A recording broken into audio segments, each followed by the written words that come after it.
My wife took me to dinner with her German boss. I smiled like a fool, pretending I didn't speak German.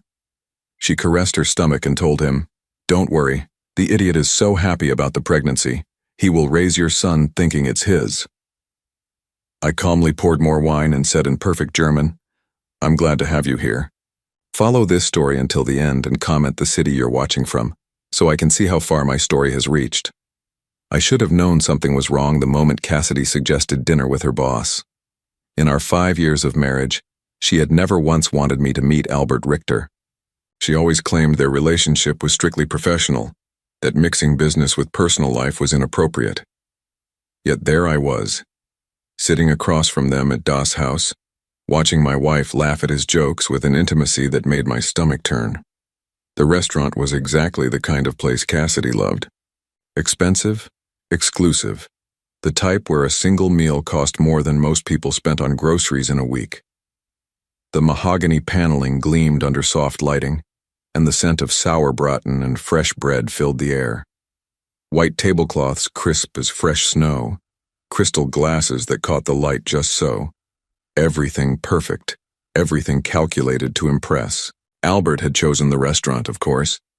He was the type of man who always had to be in control, had to show his wealth and sophistication. 48 years old, impeccably dressed in what I recognized as a $3,000 suit, his silver hair slicked back in a way that screamed European sophistication. His accent was slight but noticeable, a reminder of his German heritage that he wore like a badge of honor. I sat there in my off-the-rack blazer, feeling distinctly out of place. At 43, I had done well for myself as an electrical engineer, pulling in $250,000 a year, but in this crowd I might as well have been a janitor. Cassidy had insisted I dress up for the occasion, spending hours picking out my clothes like I was a child going to picture day. The conversation flowed easily between them, too easily. They spoke about colleagues I had never heard her mention, shared inside jokes that excluded me completely. I watched Cassidy's face light up when she looked at him, an expression I hadn't seen directed at me in months, maybe years. The way she leaned forward when he spoke, how her fingers traced the rim of her wine glass when she laughed at his stories. I tried to participate, asking polite questions about their work, but every attempt felt forced, artificial. They would pause, include me just enough to be polite, then dive back into their private world. I was a third wheel at my own wife's dinner, an uncomfortable observer to an intimacy I was beginning to recognize wasn't entirely professional. Cassidy looked radiant that night. She had spent the entire afternoon at the salon, getting her blonde hair styled in loose waves that framed her face perfectly. Her makeup was flawless, her dress a deep emerald that I had never seen before and probably cost more than my car payment. She was glowing in that way pregnant women are supposed to glow, her hand occasionally drifting to the small bump that was just beginning to show. The pregnancy had been a surprise, announced just 3 months earlier with tears of joy and promises of the perfect family we would build together. I remembered the moment she showed me the positive test, how my heart had soared with the possibility of becoming a father. At 43, I had given up on the idea of children, but suddenly there was this gift, this second chance at the family I had always wanted. Now, watching her across the table, something felt wrong. The timeline had always bothered me, though I had pushed the doubts aside. She had announced the pregnancy right after returning from a business trip to Munich, the same trip where she had worked closely with Albert on a major acquisition. When I asked about the dates, she had been vague, dismissive, telling me I worried too much about details. The waiter brought another bottle of wine, something German that Albert had selected with great ceremony. He poured for all of us, though Cassidy only pretended to sip hers, citing the pregnancy. I noticed Albert didn't seem disappointed by her abstinence. If anything, he seemed pleased, protective even. The way he looked at her when she mentioned the baby made something cold settle in my stomach. That was when they started speaking German. It began innocuously enough. Albert made a comment about the wine, something about the region it came from. Cassidy responded in what I assumed was agreement, her pronunciation smooth and confident. I had known she spoke some German from her college years, but I had never heard her speak it with such fluency, such comfort. I sat there, smiling like the fool they clearly thought I was, as their conversation shifted entirely into German. They didn't even attempt to include me, didn't pause to translate or explain. I was simply furniture at that point, a decoration that happened to be sharing their table. My grandmother had been German. She had come to America as a young woman but had never lost her language, her culture. She had insisted on teaching me German as a child, making me spend summers with her practicing until I was fluent. It was one of my few secrets, something I had never shared with anyone, not even Cassidy. There had never been a reason to mention it, never been an opportunity where it mattered. Until tonight. I listened, my face maintaining the same polite, confused smile, as Albert told my wife how proud he was of her performance. Not her work performance, but her performance with me. How convincing she was. How well she played the role of the devoted wife. My hand tightened around my wine glass as Cassidy laughed, a sound like crystal breaking. She told him how easy it was, how I believed everything she said without question, how trusting I was, how naive. The word she used was tölpelhaft, foolish, clumsy, stupid. Albert leaned closer, his voice dropping to what he probably thought was a whisper. He asked about my reaction to the pregnancy news, whether I had suspected anything. Cassidy shook her head, her hand moving to caress her stomach in a gesture I had thought was maternal instinct but now recognized as something else entirely. Don't worry, she said in German, her voice filled with cruel amusement. The idiot is so happy about the pregnancy. He will raise your son thinking it's his. The world stopped. Everything around me seemed to freeze in that moment. The gentle clinking of glasses from other tables, the soft murmur of conversations, the warm glow of the candlelight, all of it faded into background noise as those words echoed in my mind. Your son. Not our son. Your son. I sat there, my face still wearing that same stupid, trusting smile, as my entire life collapsed around me. 5 years of marriage, reduced to a performance. 3 months of joy about becoming a father, revealed as the cruelest joke imaginable. Every tender moment, every shared dream, every promise of forever. Nothing but lies crafted by a woman who saw me as nothing more than a fool to be manipulated. Albert reached across the table and squeezed her hand, their fingers intertwining in a gesture so intimate it made me physically ill. He told her how much he loved her, how excited he was about their child, how perfectly everything was working out. They had been planning this for months, he said. The pregnancy, the timing, even this dinner was all part of their elaborate deception. I watched my wife, the mother of the child I had been preparing to love with every fiber of my being, nod and smile as her lover praised her for her ability to lie to my face. She was good at it, he said, a natural actress. She could make me believe anything. The waiter approached our table asking if we needed anything else. I looked up at him, my throat dry, my voice somehow steady despite the earthquake happening inside my chest. Actually, yes, I said, my words cutting through their German conversation like a blade through silk. I think we need to discuss something important. Albert and Cassidy both turned to look at me, their faces still relaxed and happy, not yet realizing that everything was about to change. I reached for the wine bottle, my movements deliberate and controlled. I poured myself a generous glass, the dark red liquid catching the candlelight like blood. Then I set the bottle down carefully, precisely, in the exact center of the table. I raised my glass slightly as if making a toast, and looked directly into Albert's surprised eyes. Prost, I said clearly, letting the German word hang in the air between us. To new beginnings and the end of illusions. The color drained from Cassidy's face so quickly I thought she might faint.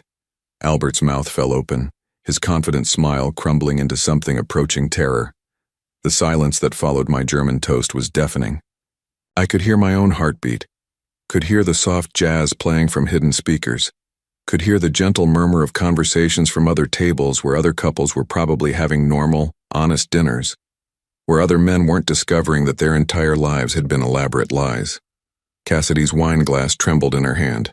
A few drops of the burgundy liquid spilled onto the crisp white tablecloth, spreading like a small blood stain. Her green eyes, the ones I had fallen in love with 6 years ago, darted between Albert and me like a trapped animal looking for an escape route that didn't exist. Albert recovered first, though barely. His face had gone from confident charm to something approaching panic in the space of a heartbeat. He straightened his tie, a nervous gesture that betrayed the composure he was desperately trying to maintain. "Neil," he said carefully, his accent thicker now, more pronounced. "I think perhaps there has been some misunderstanding." I set my wine glass down with deliberate precision, the same way I approached everything in my work as an engineer. Measured, calculated, every movement purposeful. "Oh, I don't think there's any misunderstanding at all, Albert," I replied in English, keeping my voice conversational, almost friendly. "I understood perfectly, every word." Cassidy finally found her voice, though it came out as barely more than a whisper. "Neil, baby, you don't speak German. You're confused. Albert was just telling me about his family, about his mother who lives in Munich." The lie came so easily to her lips. Even now, caught red-handed, she was still trying to manipulate me, still believing she could talk her way out of this. The woman who had shared my bed for 5 years, who had cried in my arms about her difficult childhood, who had made me believe I was the love of her life, was looking directly into my eyes and lying without a moment's hesitation. "Your German is quite good, Cassidy," I said, still maintaining that conversational tone that was driving them both toward panic. "Much better than you ever let on. Especially that part about me being an idiot who would raise another man's son thinking it was mine. Your pronunciation of Tölpelhaft was particularly impressive." She went completely white. Not pale, not flushed, but truly white, as if every drop of blood had drained from her body. Her hand, the one that had been caressing her belly just moments before in what I now knew was a mockery of maternal love, began to shake violently. Albert leaned forward, his voice urgent now, all pretense of casual dinner conversation abandoned. "Neil, listen to me. This is not what you think. Cassidy and I, we work together, yes, but tonight, this was just business discussion." I almost laughed. Almost. The absurdity of it was overwhelming. Here was a man who had just heard his lover discuss their plan to trick me into raising his child, and he was still trying to convince me it was business. "Business," I repeated slowly, as if tasting the word. "Is that what you call it when you tell the mother of your child how proud you are of her performance? When you discuss how excited you are about your son? When you plan how to deceive her husband?" The words hung in the air like an accusation, like a judgment. Around us, the restaurant continued its elegant dance. Waiters glided between tables.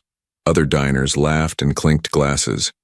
The world moved on as if mine hadn't just shattered into a million irreparable pieces.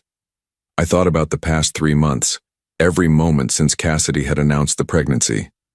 How happy I had been, how I had started planning nurseries and college funds and father-son fishing trips, how I'd called my parents, barely able to contain my joy as I told them they were going to be grandparents, how I had started reading books about fatherhood, about being the kind of dad I had always wanted to be. All of it based on a lie. All of it a cruel joke shared between two people who saw me as nothing more than a convenient fool. Cassidy reached across the table, her fingers trying to find mine. I pulled my hand away before she could touch me, the gesture sharp enough that she flinched. "Neil, please," she said, her voice breaking now, tears starting to form in those green eyes that I had once thought were the most beautiful things in the world. "You have to let me explain. You don't understand what you heard. My German isn't that good. I must have said something wrong, something that sounded different than what I meant." Even now, even caught in the most obvious lie imaginable, she was still trying to gaslight me, still trying to make me doubt what I had heard with my own ears, what I had understood with perfect clarity. It was masterful, really. If I hadn't been fluent in German, if I hadn't understood every cruel word, I might have believed her. I might have convinced myself that I had misunderstood, that my suspicious mind had twisted innocent words into something sinister. The realization of how completely I had been fooled was almost as devastating as the betrayal itself. How many other times had she lied to me? How many other conversations had she had about me in languages she thought I couldn't understand? How many other people knew about her deception, her performance as the loving wife? "How long?" I asked, my voice barely above a whisper. Albert and Cassidy exchanged a look, a moment of silent communication that told me everything I needed to know. This wasn't new. This wasn't a recent mistake or a momentary weakness. This was established, comfortable, routine. "How long?" I repeated, louder this time. Cassidy opened her mouth, probably to deliver another lie, but Albert placed a hand on her arm. Something had changed in his expression. Maybe it was resignation. Maybe it was relief that the deception was finally over. Or maybe it was just arrogance, the belief that now that I knew the truth, there was nothing I could do about it. 2 years, he said simply. 2 years. I sat there doing the math, remembering.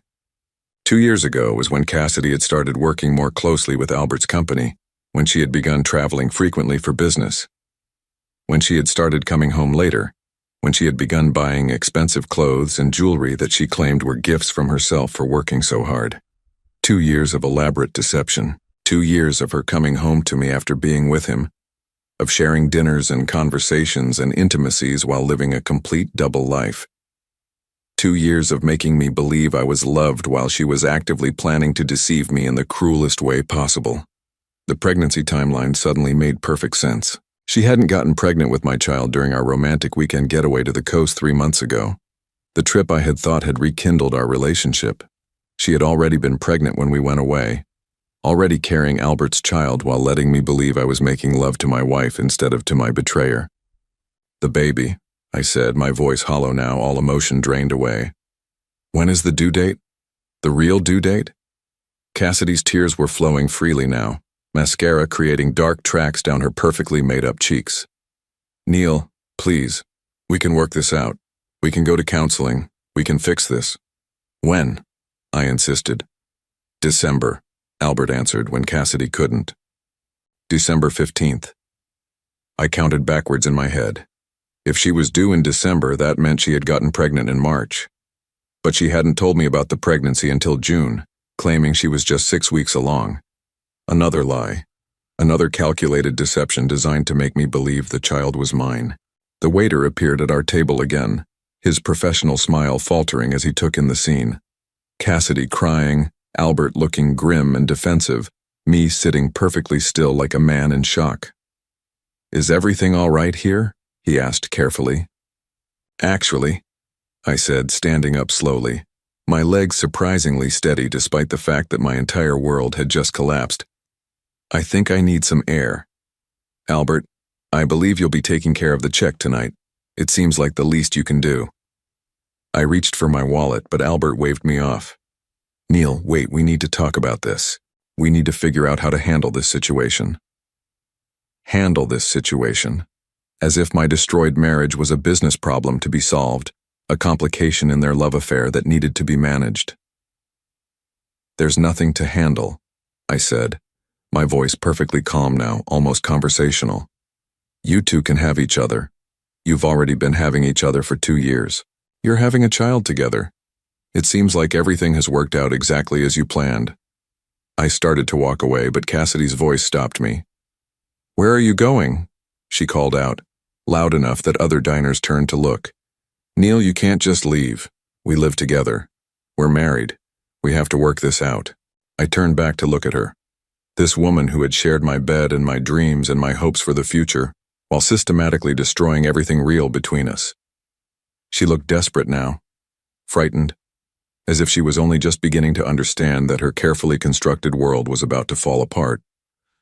"No, Cassidy," I said quietly. "We don't have to work anything out.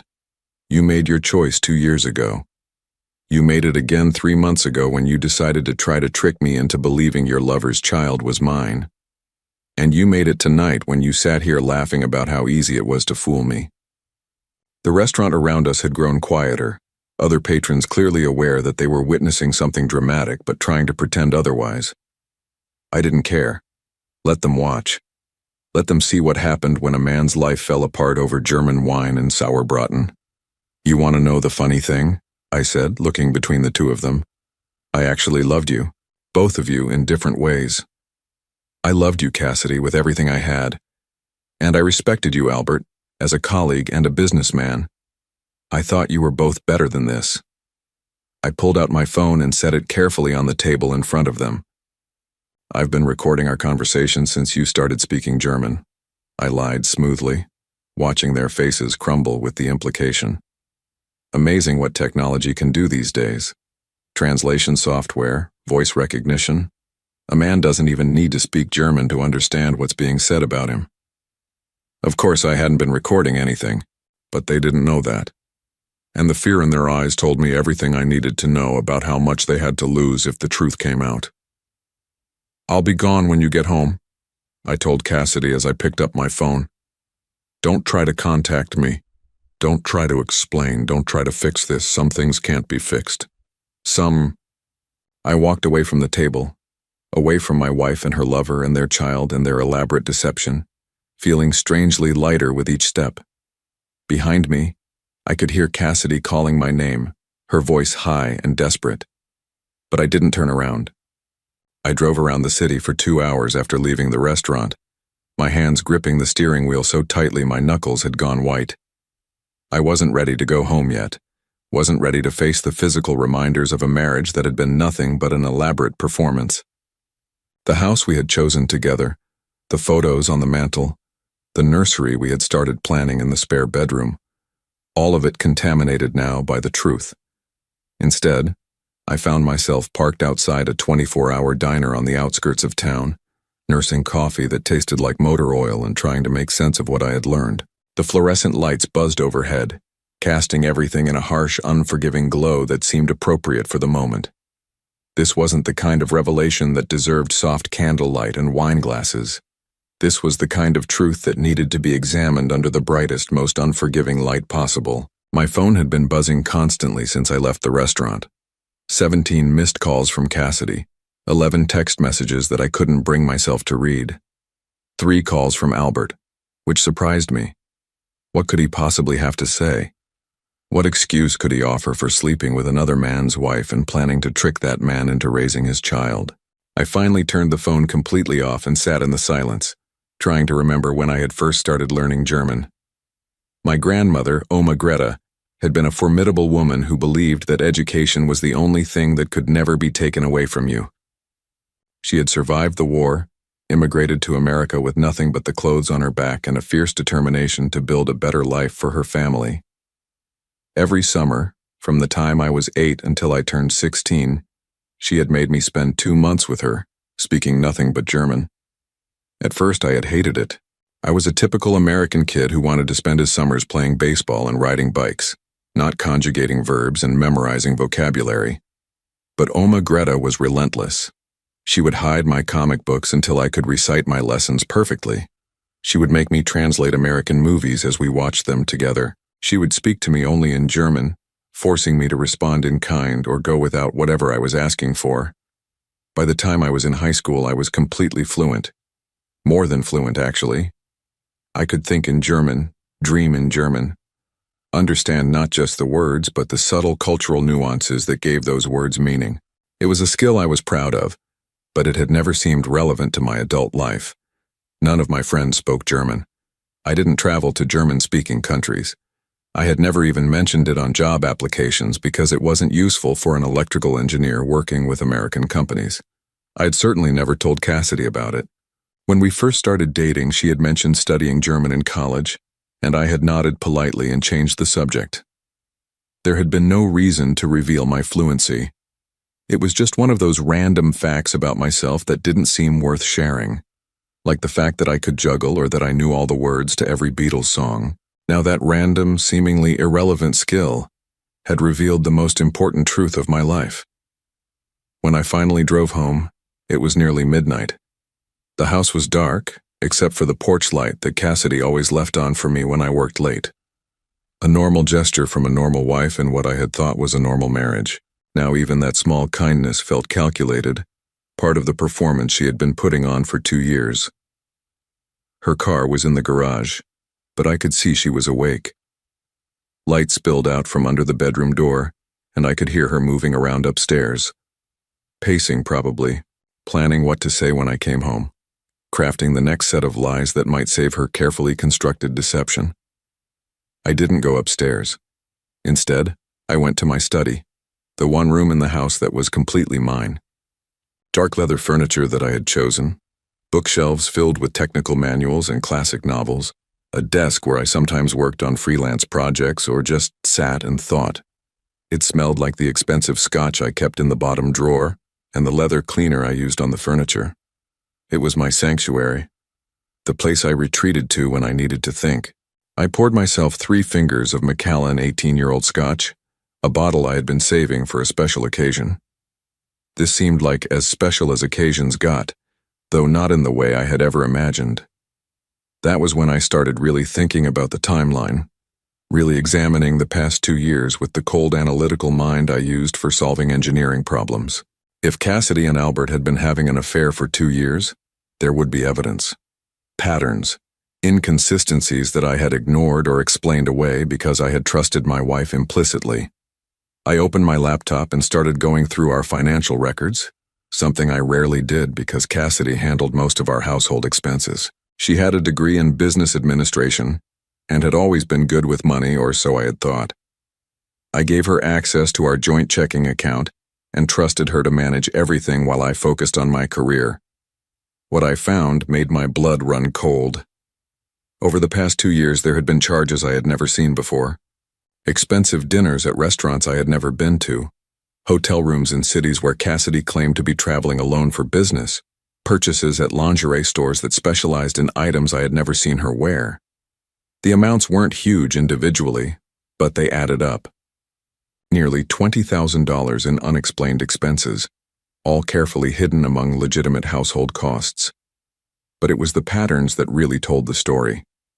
Every month, like clockwork, there were charges at the same upscale hotel in downtown, the Meridian, where rooms started at $400 a night. Always on Thursday afternoons, always followed by charges at expensive restaurants nearby.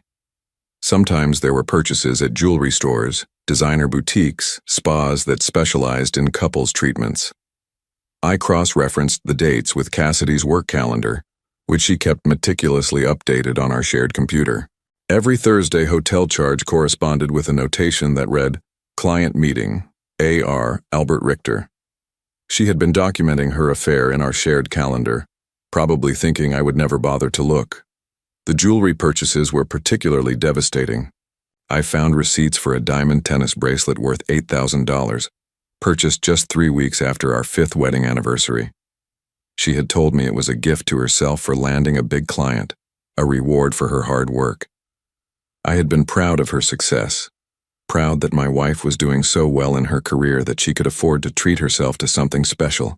Now I realized it had probably been a gift from Albert, purchased with money from our joint account. She had used my money to buy herself jewelry from her lover, then lied to my face about where it came from. The audacity of it was breathtaking. I found the receipt for the pregnancy test, purchased 2 weeks before she told me she was expecting. Not one test, but 3 different brands, as if she wanted to be absolutely certain before she started the next phase of her deception. The date was devastating. March 23rd. If she had been testing for pregnancy in late March, she would have conceived sometime in early March. I had been traveling for work during the first 2 weeks of March, attending a conference in Seattle. She had been home alone, except she hadn't been alone at all. The conference receipts were all there in our records. My flight to Seattle, my hotel, my meals, all carefully documented for tax purposes. I had been 3,000 miles away when my wife conceived another man's child, then had come home to find her unusually affectionate, unusually eager to be intimate.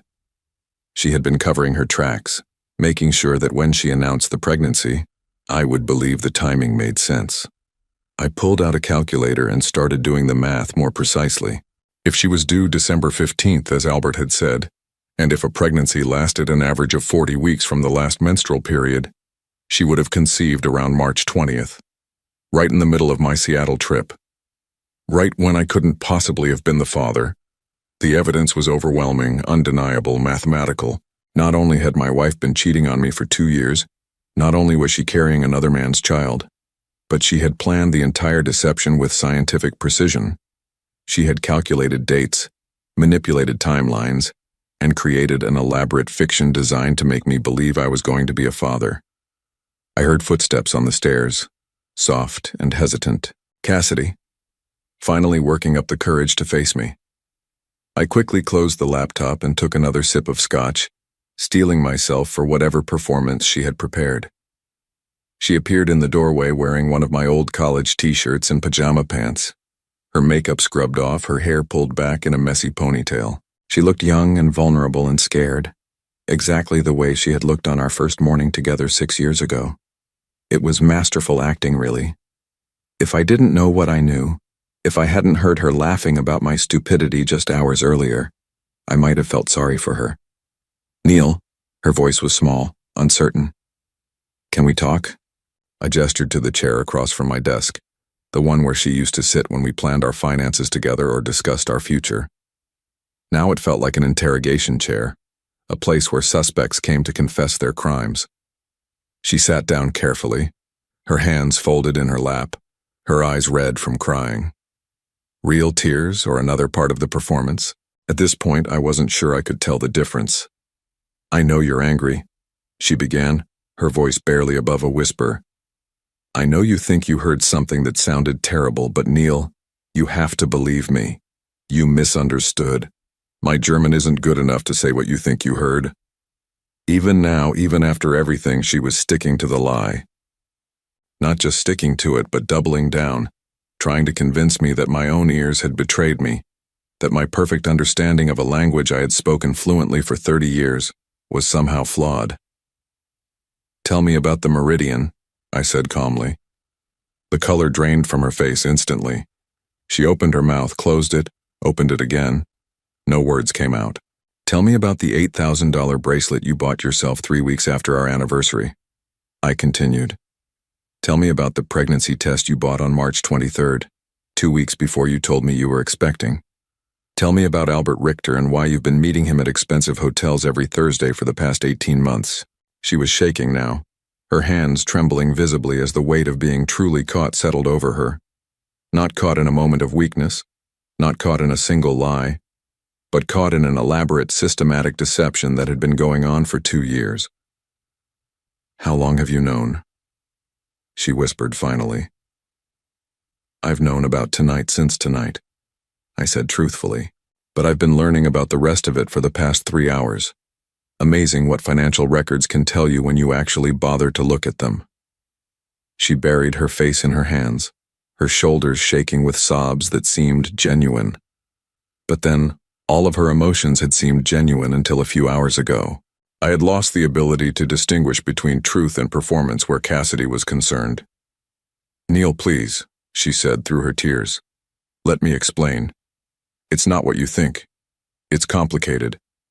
"No," I said quietly, finishing my scotch and setting the glass down with finality. "Actually, it's very simple. You've been having an affair for 2 years. You're pregnant with your lover's child. You were planning to trick me into raising that child as my own. There's nothing complicated about it." I stood up, suddenly exhausted by the effort of maintaining my calm facade. "I'll be staying in a hotel tonight. Tomorrow I'll be calling a lawyer. I suggest you do the same." As I walked toward the door, she called after me one last time. "What about us? What about our marriage? What about the baby?" I turned back to look at her, this woman who had shared my bed and my dreams and my hopes for the future, while systematically destroying everything real between us. "There is no us," I said simply. "There never was. And it's not my baby." Then I walked out of my study, out of my house, and out of the life I had thought was mine but had never really existed at all. The hotel room smelled like industrial-strength carpet cleaner and the ghosts of 1,000 business travelers. I sat on the edge of the bed at 2 in the morning, staring at my phone and waiting for morning so I could start making the calls that would dismantle my life with the same precision Cassidy had used to destroy it. Sleep was impossible. Every time I closed my eyes, I saw Cassidy's face at dinner, radiant and cruel as she told Albert how easy it was to fool me. I heard her voice describing me as an idiot who would raise another man's son without question. I felt that moment of realization over and over again, that sickening drop in my stomach as everything I thought I knew crumbled into dust. The financial records were spread across the hotel desk like evidence in a crime scene, which I supposed they were. I had printed everything out before leaving the house, wanting physical proof of the systematic theft and deception. $20,000 over 2 years might not sound like much to some people, but it wasn't really about the money. It was about the elaborate planning, the casual cruelty of using my own resources to fund her betrayal. But as devastating as the financial evidence was, it paled in comparison to what I had discovered in Cassidy's email account. She had never been particularly careful about computer security, and we had shared passwords for most of our accounts for years. It was one of those married couple conveniences that had seemed sweet and trusting at the time. Now it gave me access to a digital record of her double life that was more damning than anything I could have imagined. The emails with Albert went back 26 months, starting innocuously enough with work-related discussions, but quickly evolving into something much more intimate. I read them in chronological order, watching in real time as a professional relationship became flirtation, then seduction, then a full-blown affair complete with detailed plans for their secret meetings. Albert, it turned out, was married. Not just married, but married to a woman named Helena whose family owned a chain of luxury hotels across Europe. Helena Richter wasn't just wealthy. She was generationally wealthy, the kind of money that came with social expectations and public scrutiny. Albert couldn't afford a messy divorce, couldn't risk his wife discovering his affairs. So he had made Cassidy his kept woman, setting her up with an allowance and expensive gifts while maintaining the facade of his respectable marriage. The pregnancy had been planned. Not just planned, but strategically timed to coincide with what Albert called the Seattle opportunity.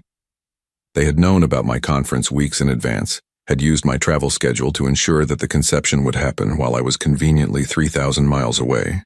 In one particularly nauseating email, Cassidy had joked about how excited I had been when she told me she was ovulating right when I got back from my trip. They had been laughing at me, not just deceiving me, but actively mocking my trust, my joy, my excitement about becoming a father.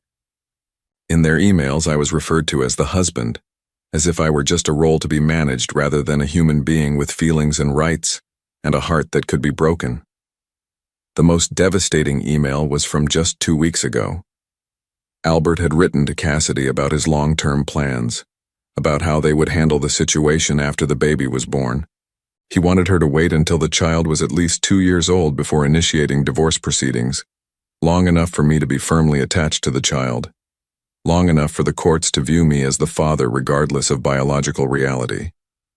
Then she would leave me, taking half of everything I had built while he quietly supported her from the shadows. It was a 10-year plan.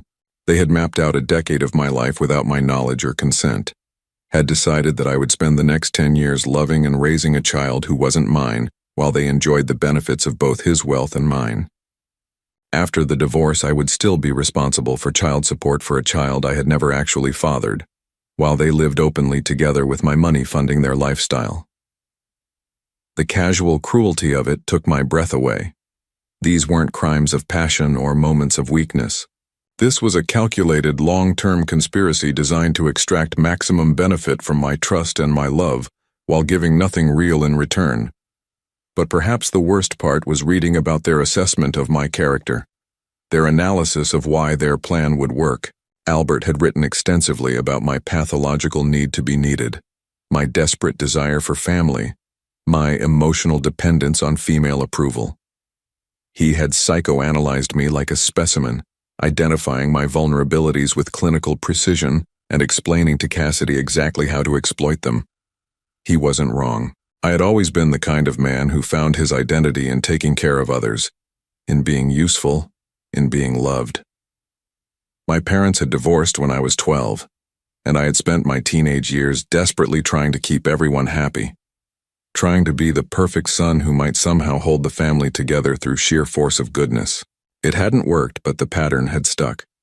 I found women who needed me, who let me feel important and valued in exchange for my time, my money, my emotional labor. Cassidy had understood this about me from the beginning. In one email, she described our early relationship with devastating accuracy, explaining how she had let me believe I was rescuing her from a difficult life, how she had played up her vulnerabilities to make me feel strong and protective. Every intimate moment we had shared, every time she had cried in my arms about her difficult childhood, or her struggles with self-confidence, had been a calculated performance designed to bind me more tightly to her. I had fallen in love with a fiction. Worse, I had fallen in love with a fiction that was specifically designed to exploit my deepest emotional needs while serving her financial interests. The hotel room felt like a tomb as I sat there surrounded by the evidence of my own gullibility. But mixed with the pain and humiliation was something else, something cold and focused that I barely recognized as part of myself. It was rage, yes, but rage transformed into something more useful, something like determination. They had made one crucial mistake in their elaborate plan. They had underestimated me. Albert's emails revealed a great deal more than just his relationship with Cassidy. He was apparently a serial adulterer, with at least 2 other women receiving similar allowances and gifts over the past 5 years. He had a pattern, a system for managing multiple affairs while keeping his wife ignorant and his reputation intact. But patterns could be exposed and systems could be disrupted. More importantly, his emails contained detailed information about his business dealings, including several ventures that existed in legal gray areas, import duties that were being avoided through creative paperwork, tax shelters that pushed the boundaries of legality, partnerships with companies that existed only on paper. Albert was the kind of businessman who believed rules were for other people, and his correspondence with Cassidy included enough incriminating details to cause serious problems for him if they fell into the wrong hands. I spent the rest of the night making notes, creating a timeline, organizing evidence. Not just evidence of the affair, but evidence of everything. Financial irregularities, tax issues, immigration problems related to Albert's frequent travel between countries. By morning, I had assembled a comprehensive dossier that would make Albert's life very complicated if it became public. But I wasn't interested in public exposure. Public exposure was messy, unpredictable, potentially damaging to me as well as to them. I was interested in something much more precise, much more satisfying. When the sun finally came up, I called my lawyer first, then my accountant, then my bank.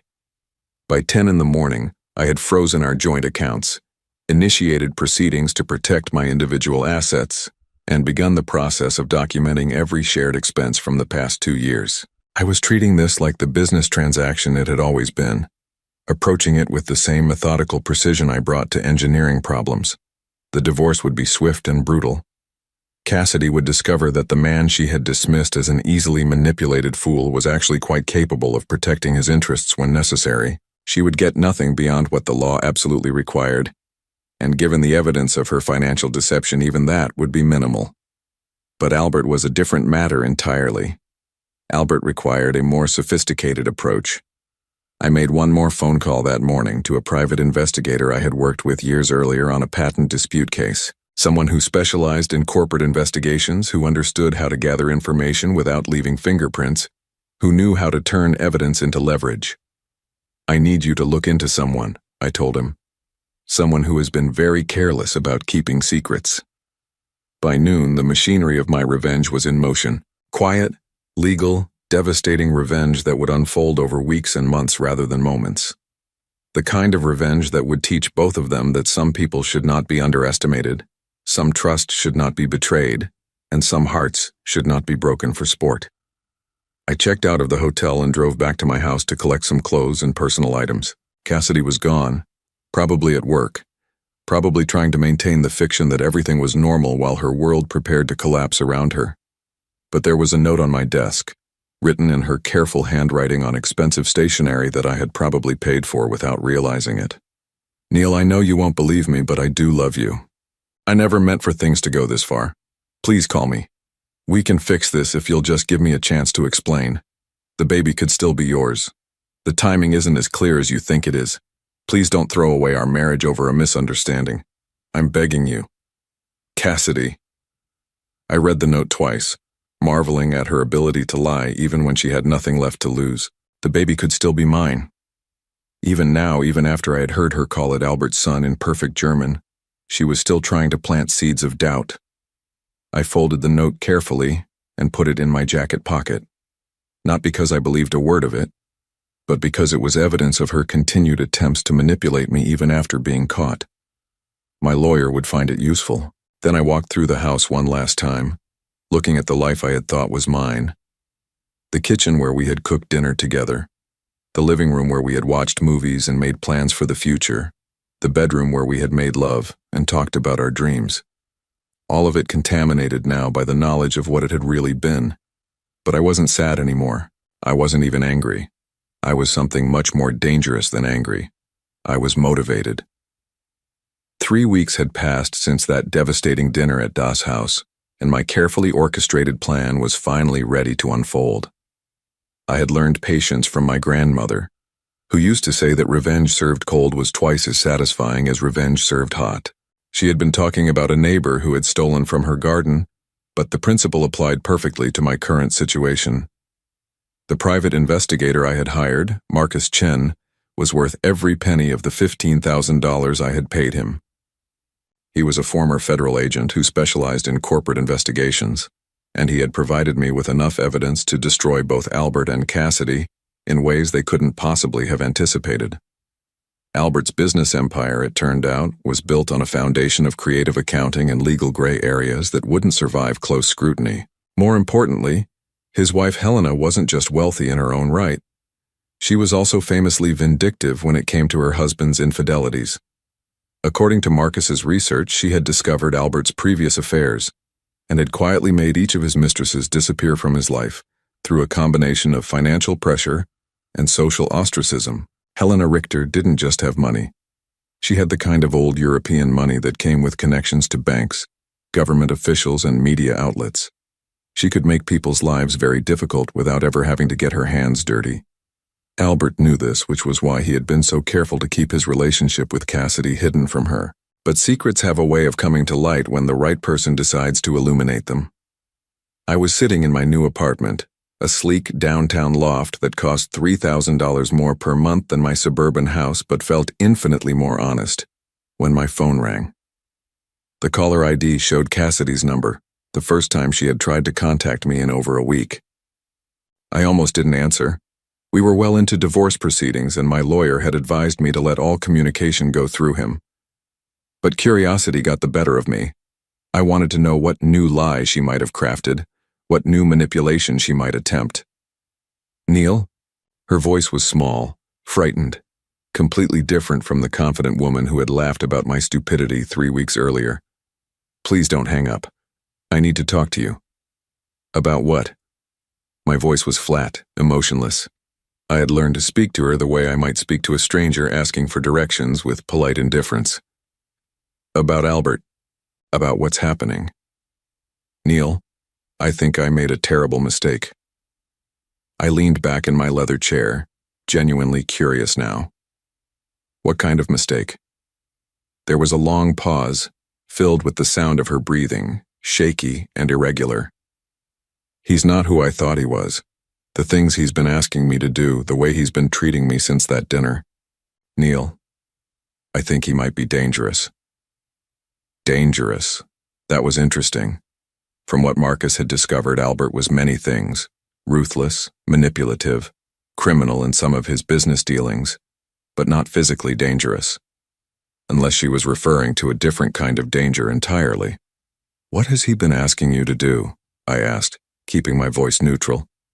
He wants me to lie in the divorce proceedings. He wants me to claim the baby is yours, to demand child support, to take half of everything you have. He says if I don't, he'll cut me off completely. He'll make sure I never work in this industry again. So Albert was pressuring her to continue the deception even after I had discovered the truth. That was exactly what I had expected him to do and exactly what I had been counting on. And you're calling me because I can't do it anymore, Neil. Because I'm scared of what will happen if I keep lying.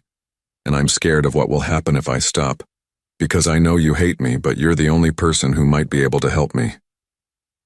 The irony was breathtaking.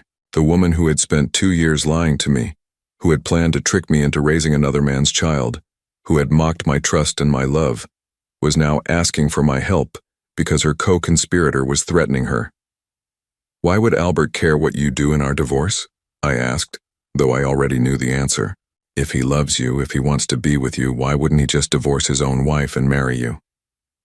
Silence. Long, telling silence. He's not going to leave Helena, is he? I pressed. He never was. You were just a convenient mistress who got inconveniently pregnant. You don't understand, she whispered. It's complicated. His wife, she's not just rich, she's connected. If she found out about me, about the baby, she could destroy both of us. Albert says we have to wait. We have to be careful. How long do you have to wait, Cassidy? 5 years? 10? Until the child is grown? Until Helena dies of old age? She started crying then, soft sobs that might have moved me once upon a time.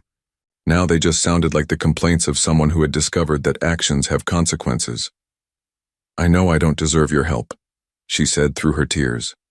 I know what I did to you was unforgivable. But Neil, I'm pregnant and alone and scared. And I don't know what else to do. Pregnant and alone and scared. The perfect victim narrative designed to appeal to my protective instincts, my need to help people in trouble. A year ago, it would have worked. A year ago, I would have dropped everything to rescue her, regardless of what she had done to me. But that was before I had learned to see her clearly, before I understood that every emotion she displayed was calculated for maximum effect. You're not alone, I said calmly. You have Albert, the father of your child, your lover of 2 years, your business partner in deception. Why don't you ask him for help? Because he doesn't care about me. The mask slipped for just a moment, revealing the panic underneath. He never cared about me. I was just useful to him, just someone he could control. And now that things have gotten complicated, now that you know the truth, he just wants to manage the situation. He wants to manage me. Welcome to the club, I thought, but didn't say. Albert had been managing her for 2 years, just like she had been managing me. The difference was that I had loved her, while Albert had simply used her. What exactly do you want from me, Cassidy? I want to tell the truth in the divorce. I want to admit that the baby isn't yours, that I've been lying about everything. I want to stop taking your money, stop demanding things I'm not entitled to. But Albert says if I do that, he'll ruin me. He'll make sure I can't find work anywhere. He'll tell everyone I'm unstable, unreliable. He has connections, Neil. He can destroy my reputation with a phone call. So she wanted to confess, but only because continuing the lie had become more dangerous than telling the truth. Not because she felt guilty, not because she wanted to do the right thing, but because Albert was no longer protecting her, and she needed a new protector. And you think I should protect you from the consequences of your own choices? I think you should want the truth to come out, she said, her voice gaining strength as she found her angle. I think you should want everyone to know that you're not the father, that you're not responsible for this child. I think you should want your freedom. She wasn't wrong. I did want my freedom and I did want the truth to come out. But not because she was offering it to me as a gift. The truth was going to come out regardless in ways that would be far more devastating than anything she could achieve by simply confessing in divorce court. I'll think about it, I lied smoothly. But Cassidy, you need to understand something. Whatever protection you think I might offer you, whatever help you think I might provide, you gave up the right to that 2 years ago when you started lying to me. You certainly gave it up 3 weeks ago when you sat in that restaurant laughing about how easy it was to fool me. Neil, please? I'll be in touch, I said, and hung up before she could say anything else. I sat in the silence of my new apartment, looking out at the city lights, feeling something that might have been satisfaction if it hadn't been so cold. Cassidy was finally beginning to understand the position she had put herself in. Albert was showing his true colors, revealing that she had never been anything more to him than a useful tool. And tomorrow, the final phase of my plan would begin. I had sent Helena Richter a carefully crafted email 3 days earlier, using an anonymous account and including just enough information to pique her curiosity without revealing my identity. Details about Albert's Thursday afternoon hotel visits, copies of credit card receipts for jewelry purchases that had never appeared in her jewelry box, photographs that Marcus had taken of Albert and Cassidy together at restaurants around the city. Nothing that could be traced back to me. Nothing that violated any laws, just information that a concerned citizen thought she should have about her husband's activities. Helena had responded within hours, hiring her own investigators to verify the information I had provided. By now, she would have confirmation that her husband was not only having an affair, but that he had gotten his mistress pregnant and was planning to use another man's money to support their child. According to Marcus's research into her previous responses to Albert's infidelities, Helena didn't get mad. She got thorough. She would dismantle Albert's life piece by piece, methodically and legally, using her resources and connections to ensure that he lost everything that mattered to him. His business partnerships, his social standing, his comfortable lifestyle, all of it would disappear as she exerted the kind of pressure that money and influence could bring to bear. Albert thought he was safe because he had been careful. He thought his wealth and his charm and his carefully cultivated reputation would protect him. He had never imagined that his discarded victims might be intelligent enough, patient enough, or motivated enough to destroy him using his own weapons against him. Tomorrow morning, Helena's lawyers would serve Albert with divorce papers and a restraining order. His business accounts would be frozen pending investigation into potential financial irregularities that an anonymous tip had brought to the attention of the appropriate authorities. His carefully constructed world would begin to collapse, and he would be too busy trying to save himself to worry about managing Cassidy or pressuring her to continue lying. And Cassidy herself would discover that being the pregnant mistress of a powerful man was a very different thing than being the pregnant mistress of a man whose power had just evaporated overnight. I poured myself a glass of wine, a bottle I had chosen myself from a wine shop I had discovered in my new neighborhood, and raised it in a toast to my grandmother's memory. "Revenge served cold, O Magretta," I said aloud. "Just like you taught me." The city sparkled beyond my windows, full of possibilities I was only beginning to explore. For the first time in 2 years, maybe longer, I felt genuinely free. Not just free from Cassidy's lies or Albert's manipulation, but free from the need to be someone else's solution to their problems. My phone buzzed with a text message from Marcus. "It's done. Helena's people moved faster than expected. Albert's offices were sealed this morning, and he's been arrested on charges of tax evasion and fraud. Thought you'd want to know." I smiled, feeling the last pieces of my carefully laid plan click into place.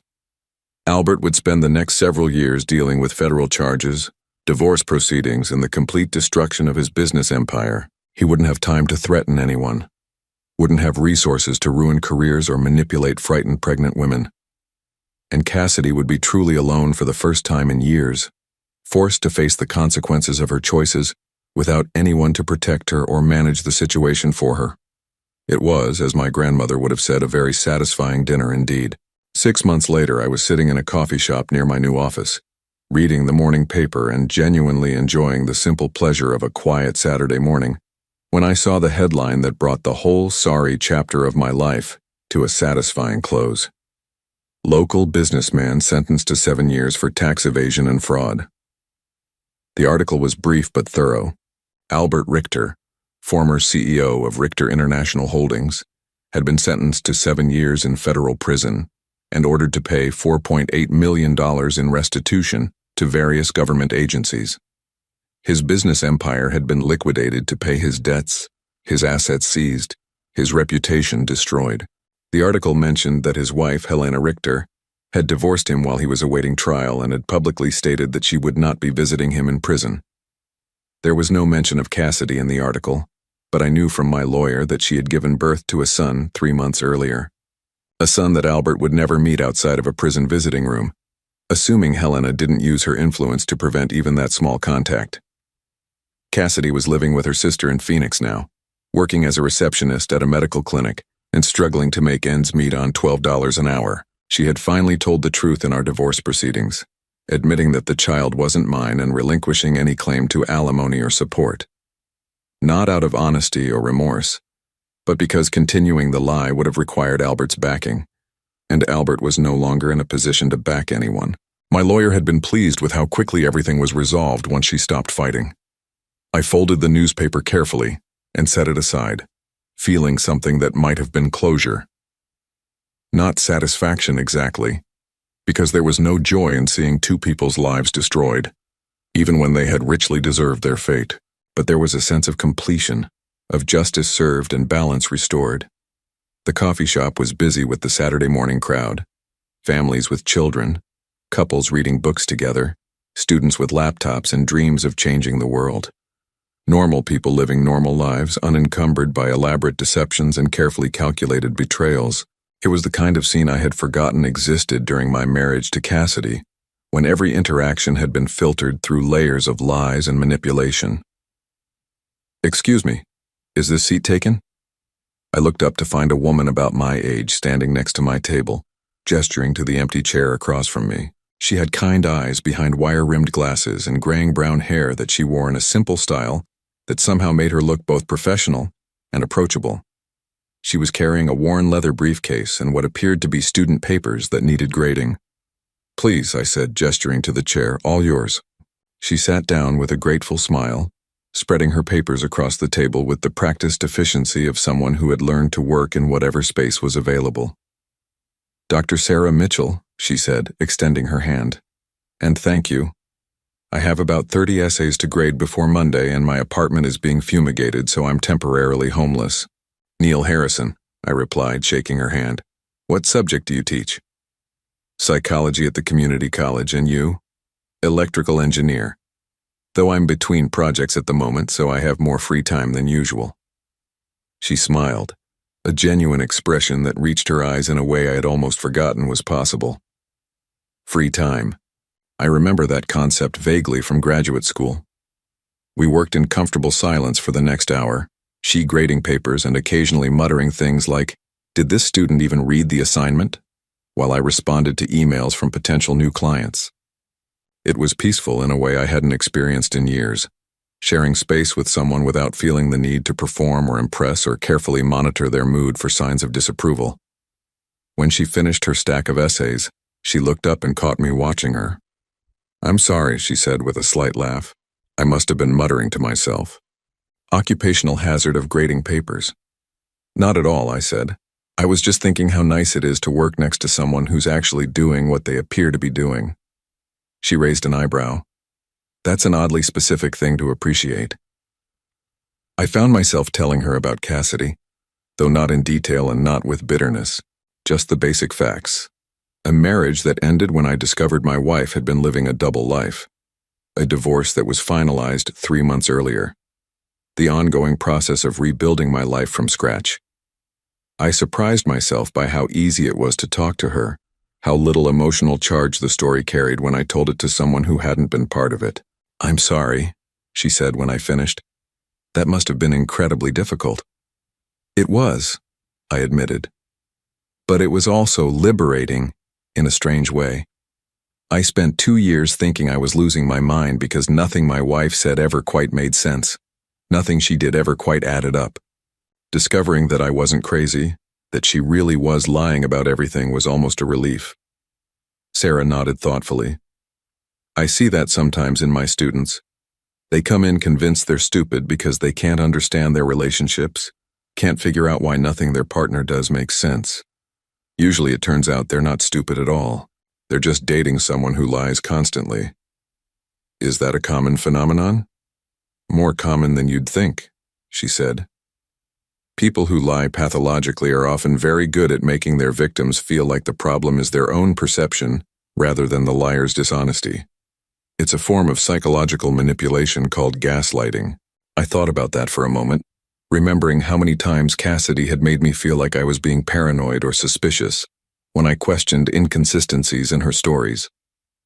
"How do people recover from that?" I asked. "Slowly," she said with a smile. "And usually with the help of people who tell them the truth even when it's uncomfortable. People who don't have an agenda beyond basic human kindness." We talked for another hour about psychology, about engineering, about the books we were reading and the places we wanted to travel. She was divorced as well, had been for 3 years after discovering that her ex-husband had been embezzling money from the nonprofit organization where he worked. She understood betrayal. Understood the long process of learning to trust your own judgment again after someone you loved had systematically undermined it. When she finally packed up her papers, I found myself reluctant to let her go. "Would you be interested in having dinner sometime?" I asked, surprised by my own boldness. "Somewhere with honest food and honest conversation?" She smiled. that same genuine expression that had caught my attention earlier. I'd like that very much, as long as you promise not to speak any foreign languages I don't understand. I laughed, a real laugh that came from somewhere deep and unguarded. I promise, English only, and the complete truth, even when it's boring. Especially when it's boring, she said. Boring truth is underrated. We exchanged phone numbers, and I watched her walk away feeling something I hadn't felt in years. Anticipation for the future. Not the desperate hope that someone would love me enough to make my life meaningful, but genuine curiosity about what might develop between two people who had both learned the value of honesty the hard way. That evening, I called my parents for our weekly check-in, something I had started doing after the divorce as a way of reconnecting with family relationships that weren't based on deception. "You sound different," my mother said near the end of our conversation. "Happier, maybe?" "I think I am," I said, looking around my apartment with its clean lines and honest furniture. Its books chosen because I wanted to read them, rather than because they would impress visitors. I think I'm finally learning who I am when I'm not trying to be what someone else needs me to be. "That's a good thing to learn," she said, even if it took longer than it should have. After we hung up, I poured myself a glass of wine and stood on my balcony looking out at the city. Somewhere out there, Cassidy was probably trying to put her son to sleep in a small apartment, struggling with the reality of single motherhood and a minimum wage job. Somewhere else, Albert was learning to navigate prison politics and counting the years until his release. Their elaborate deception had collapsed under its own weight, leaving them both worse off than if they had simply been honest from the beginning. I didn't feel sorry for them. Actions have consequences, and they had chosen their actions with full knowledge of the risks involved, but I didn't feel vengeful anymore either. They were no longer part of my story, no longer capable of affecting my peace or my future. They had become what they deserved to become: irrelevant. My phone buzzed with a text message from Sarah. "Just wanted to say thank you for a lovely afternoon. Looking forward to our dinner. And don't worry, I won't test your German fluency." I smiled and typed back, "Looking forward to it too. Fair warning, I'm completely fluent in German, but I promise to only use my powers for good from now on." Her response came quickly. "A man with hidden depths and a sense of humor. I think I'm going to like getting to know you, Neil Harrison." I set my phone aside and went back to looking at the city, at the thousands of lights representing thousands of lives, most of them probably simpler and more honest than the one I had been living for the past 2 years. For the first time since that devastating dinner at Das Haus, I felt genuinely hopeful about the future, not because someone else might love me, not because I might find another person to take care of, but because I had finally learned to like the person I was when no one was watching, when no one was asking me to be anything other than myself. Tomorrow, I would call Sarah and plan our dinner. I would continue building my new business, cultivating relationships based on mutual respect rather than emotional manipulation. I would keep learning who Neil Harrison was when he wasn't trying to save anyone, when he wasn't desperately seeking approval from people who had no intention of giving it honestly. The German word for this feeling, I realized, was Befreiung, liberation, freedom from bondage, freedom from deception, freedom from the exhausting work of being someone else's solution to their problems. My grandmother would have been proud. I had learned her language, and through it, I had learned the most important lesson of all: that sometimes the greatest gift betrayal can give you is the opportunity to discover who you really are when you stop trying to be who someone else needs you to be.